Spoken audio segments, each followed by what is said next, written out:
parc est fermé en ce moment au public, mais nous évidemment c'est la plus grosse, c'est une grosse période de travail. Donc c'est toute la... Alors soit une nouvelle création pour des nouveaux spectacles.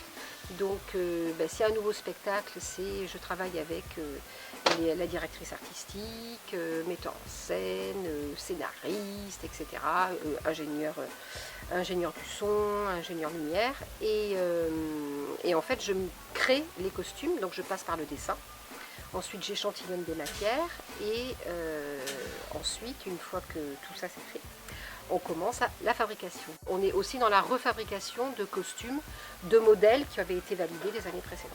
Il y a effectivement des costumes qui sont sur mesure.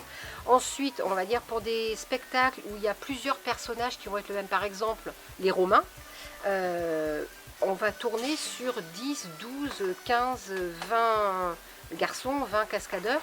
Donc ça, on ne peut absolument pas faire du sur-mesure. Mais on va faire en fait des gradations de taille.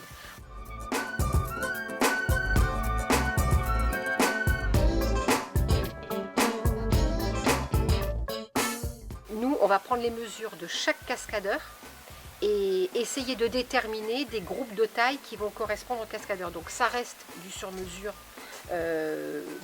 gradué en fait.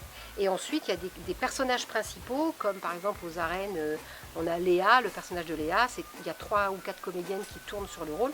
Là ce sont des costumes sur mesure, effectivement. On a énormément de contraintes différentes.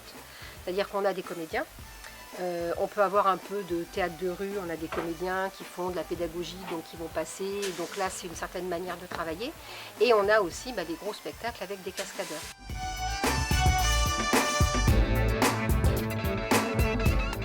Donc en fait à chaque fois ça va être des contraintes techniques qui vont effectivement impliquer des utilisations de matière, des choix de matière, mais il faut aussi que ces choix de matière correspondent à un visuel artistique.